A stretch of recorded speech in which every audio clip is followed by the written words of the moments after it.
ለፈጠረው ዓለም ስጋን ለብሶ መጥቶ የሰው ልጅ ሁሉ ከመከራ ያዳነ መድኃኒታችን ጌታችን ኢየሱስ ክርስቶስ ላደረገልን በጎ ነገር ሁሉ ከባሕሪ አባቱ ከአብ ከባሕሪ ሕይወቱ ከመንፈስ ቅዱስ ጋር አንድ ለምትሆን መንግስቱ ክብር ምስጋና ይድረሰው።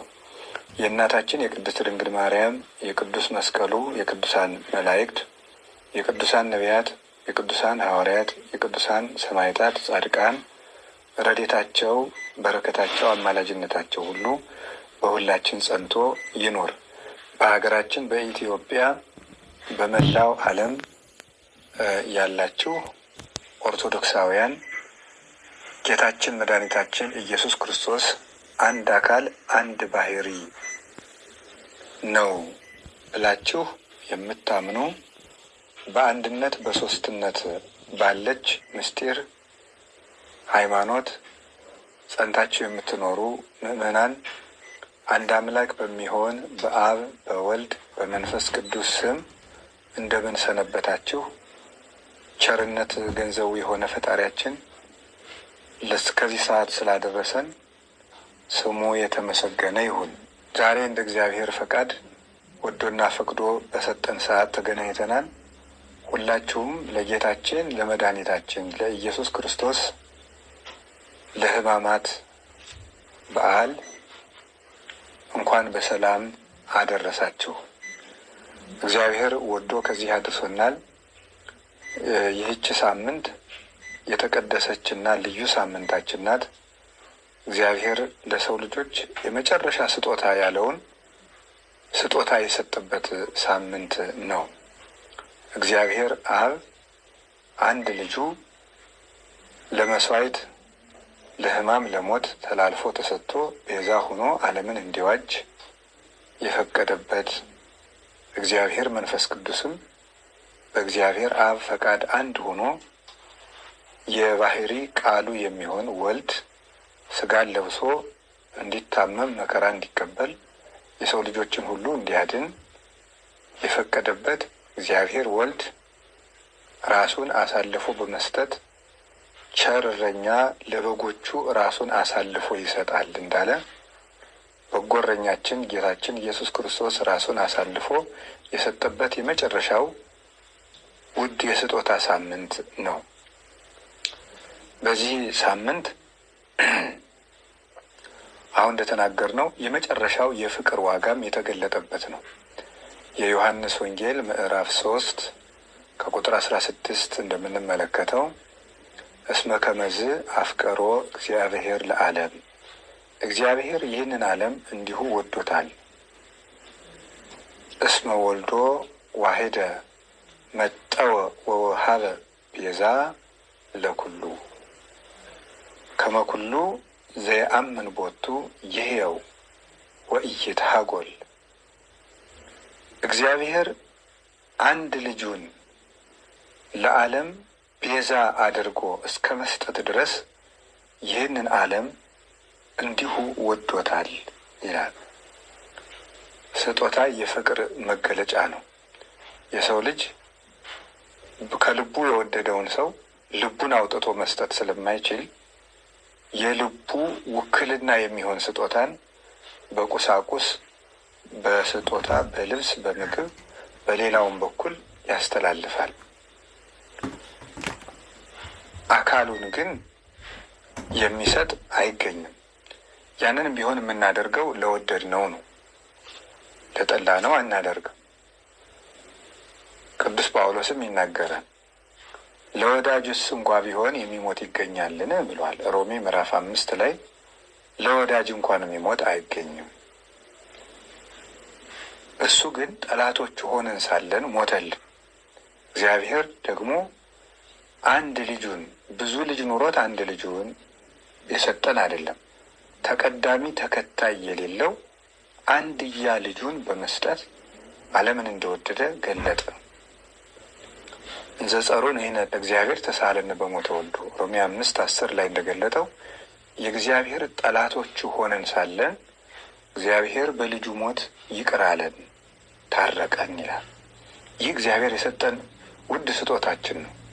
ጌታችን መድኃኒታችን ኢየሱስ ክርስቶስ ነው። አስቀድመን እንደተናገርነው ወኖላዊሰ ኄር ይሜጡ ነፍሶ ቤዛ ነፍሰ አባግዒሁ፣ መልካም እረኛ ግን ሰውነቱን ለበጎቹ ቤዛ አድርጎ አሳልፎ ይሰጣል ስላለ ለበጎቹ ራሱን በመስጠት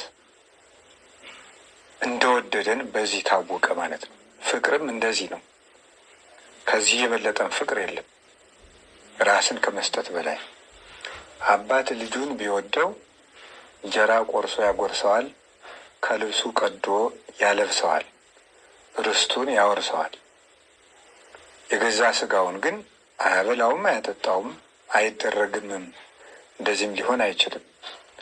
ጌታችን መድኃኒታችን ኢየሱስ ክርስቶስ በፍየሎች ደም፣ በኮርማዎች ደም፣ በበጎች ደም እኛን መውደዱን አልገለጥም። ወክርስቶስ እሰ ከዊኖ ሊቀ ካህናት ለእንተ ትመጽእ ሰናይት በውስተ ትኄይስ ወተአቢ ደብተራ በደመ ዚአሁ ቦአ ውስተ ደብተራ እንተ ኢገብረ አደሰር። ጌታችን መድኃኒታችን ኢየሱስ ክርስቶስ ግን ለምትመጣው መልካም ነገር ለመንግስተ ሰማያት ሊቀ ካህናት ሆኖ የገዛ ደሙን ይዞ የሰው እጅ ወዳልሰራት ደብተራ ድንኳን አንድ ጊዜ ገባ ይላል ዕብራውያን ምዕራፍ 9 ቁጥር 12 ላይ። የገዛ ደሙን ይዞ የሰው እጅ ወዳልሰራት መቅደስ አንድ ጊዜ ገባ ይላል። እንግዲህ እኛን ስለ መውደድ 1000፣ 2000፣ 3000፣ 500,000፣ 600,000 በጎችን ቢያርድልን ባልተደነቀም ነበር። በገዛ ደሙ እኛን ለማዳን ገባ፣ ታመመ። በሰው ልጆች እንኳን ሊፈጸሙ የማይገባቸው የድፍረት ስራዎች በሱ ላይ ተደረጉበት። ቅዱስ ያዕቆብ ዘስሩግ ኦ ዘይትደፈር ይሁዳ ደፈረከ ይላል። የማትደፈር አንተን ይሁዳ ደፈረ ይላል። እኛ ሰዎች አልፈው ሲሄዱ እንኳን ምራቃቸውን ቢተፉብን እንሰቀቃለን። በደሙ ዓለምን ያነጻ የቀደሰ እርሱ ግን ከፊቱ ላይ እርኩስ ምራቅ ተተፍቶበታል። እውቀትን ለሚገልጥ ለሱ እንደማያውቅ ፊቱን ሸፍነው ኦ ክርስቶስ ተነበይ መኑ ጸፍአከ፣ ክርስቶስ ማን ነው በጥፊ የመታህ ተናገር ያሉ በጥፊ መትተውታል። የወደቁትን ሲያነሳቸው ነበር። በሉቃስ ወንጌል እንደምንመለከተው ምዕራፍ 12 ላይ ጎብጣ የምትሄደውን ቀና ብለሽ ሂጂ ብሎ ጎባጣ ያቀና እርሱ ነው። ነገር ግን እሱ እርጥብ መስቀል ተሸክሞ ተጎንብሶ እንዲሄድ አድርገውታል። ይህ ለፍቅር ያደረገው ነው። ሽባ የነበረውን እጅህን ዘርጋ ብሎ በቃሉ ብቻ ሽባውን ተርትሮታል። እነዚያን እጆችን ግን የፍጥኝ አስረው በገመድ ወትተዋቸዋል። እርሱ የደዌ እሾህ የበቀለባቸውን ሁሉ በቃሉ ነቅሎላቸዋል።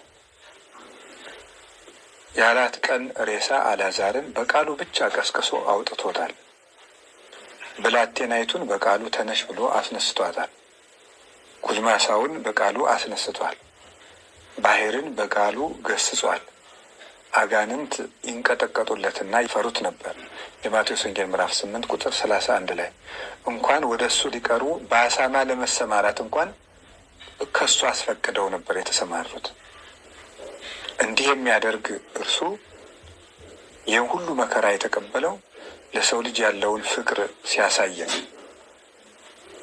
እና እግዚአብሔር ጤና ስለሰጠን፣ ሀብት ስለሰጠን፣ አእምሮ ስለሰጠን፣ አካል ስለሰጠን፣ ምድርን ስለሰጠን ሳይሆን ከዚህ ሁሉ ላይ የምናመሰግነው ራሱን ስለሰጠን ነው። ጸጋ ዘአሕዛብ ይባላል። ክርስቶስ ለሰው የሰጠው ስጦታ ምንድን ነው ተብለን ብንጠየቅ ራሱን ነው የሰጠን። የዮሐንስ ወንጌል ምዕራፍ 4 ላይ እንደምንመለከተው ውሃ ቀጂቱን ሴት ሶበሰ ተአምር ይጸጋሁ ለእግዚአብሔር አንቲኒ እምሰአልኪዮ፣ የእግዚአብሔር ስጦታ ምን እንደሆነ ብታውቂ ኖሮ አንቺ ትለምኝ ነበር ያላት የእግዚአብሔር ስጦታ ያለው ራሱን ነበረ። እኔ ስጦታሽ ነበርኩ፣ ብታውቂ ኖሮ እኔ ስጦታሽ እንደሆን ትለምኝ ነበር ይላል። የሰው ልጅ ትልቁ ስጦታ ጌታችን ኢየሱስ ክርስቶስ ነው። ሐዋርያትን ለስብከተ ወንጌል ወደዚህ ዓለም ሲያሰማራቸው ወርቅ እንዳትይዙ፣ ብር እንዳትይዙ፣ ልብስ እንዳትይዙ፣ ትርፍ ልብስ እንዳትይዙ፣ ጫማ እንዳይኖራችሁ፣ ብትር እንዳይኖራችሁ፣ የስንቅ አቅማዳ እንዳትይዙ ያላቸው ስጦታችሁ እኔ ያለሁ፣ እኔን ከያዛችሁ ሁሉ በእኔ እጅ አለ እያላቸው ነበር። እና ትልቁ ስጦታችን ጌታ ነው። ለራሳችን ዘውድ፣ ለእግራችን የሚሆን መሰረት፣ ለሰውነታችን ልብስ፣ ለዓይናችን ብርሃን፣ ለጆሮአችን በጎ ቃል፣ የአብ አካላዊ ቃሉ ሕይወታችን ኢየሱስ ክርስቶስ ነው። እርሱ ራሱን የሰጠበት ሳምንት ስለሆነ ቤተ ክርስቲያን ሕማማት ብላ የምታከብረው ለዚህ ነው። እግዚአብሔርን ስጦታ አድርገን የተቀበልንበት ሳምንት ስለሆነ በዚህ ሳምንት እኛ ልናደርገው የሚገባ ምንድን ነው ሲባል ራሱን ለሰጠን ጌታ ራስን መስጠት ነው። ከእግር ጥፍር እስከ ራስ ጠጉር ያሉ ሕዋሳትን ሁሉ ለእግዚአብሔር የምናስረክብበት ሳምንት ነው። በሕማማት ክርስቲያኖች ምን ያደርጋሉ ሲባል ራሳቸውን ለሰጣቸው ጌታ ራሳቸውን ይሰጣሉ። በዓይናቸው በጎ ነገር ብቻ ከመመልከት ውጭ ለስጋ የሚሆን ነገርን ባለማየት፣ በጆሮ ለስጋ የሚሆን ነገር ባለመስማት፣ እግር ወደ ስጋዊ ነገር ባለመሄድ፣ አንደበት ስጋዊ ነገር ባለመናገር፣ ለሰውነታችን የሚገባውን ስጋዊ ጌጥ ከመጠን በላይ መታጠብ፣ ሰውነትን መንከባከብ፣ በምቾት ስፍራ ላይ መኖር፣ ለሰውነት ምግብ አጣፍጦ ማቅረብ፣ ዋዛ ፈዛዛ፣ ጨዋታ፣ እንዲህ ያሉ ነገሮችን ሁሉ ትተን ራሱን ለሕማም ለሞት ለእኛ ብሎ አሳልፎ ለሰጠ ጌታ ራሳችን መስጠትን የምናደርግበት የምናሳይበት የስጦታ ሳምንት ነው። የምንሰግድበት የምንጸልይበት ምዕመናን በቤተክርስቲያን ተገኝተው ቀኑን ሙሉ ሲሰግዱ የሚውሉት በእኛ ስግደት ኃጢአታችን ይደመሰስልናል ብለን አይደለም፣ የእኛ ስራ ያጸድቅናል ብለን አይደለም። የምናደርገው ራሳችን ለመስጠት ለእኔ ብለህ ወደቅህ ሆይ እኔ ትቢያ ልሁንልህ፣ ለእኔ ብለህ ተደፋህ ሆይ እኔ ልደፋልህ፣ ለእኔ ብለህ ተገረፍክ ሆይ እኔ ልገረፍልህ ብለን ራሳችን ለጌታ ፍቅር የምናሳይበት ሳምንት። ሁልጊዜም እናሳያለን፣ ግን ዕለቱን ለማሳመን ነው እንጂ ክርስቲያን ኑሮው ሁሉ በክርስቶስ ፍቅር የታሰረ ነው እንጂ ዓመቱን ሙሉ ክርስቶስን ትተን በሳምንቱ የክርስቶስ የምንሆን አይደለንም።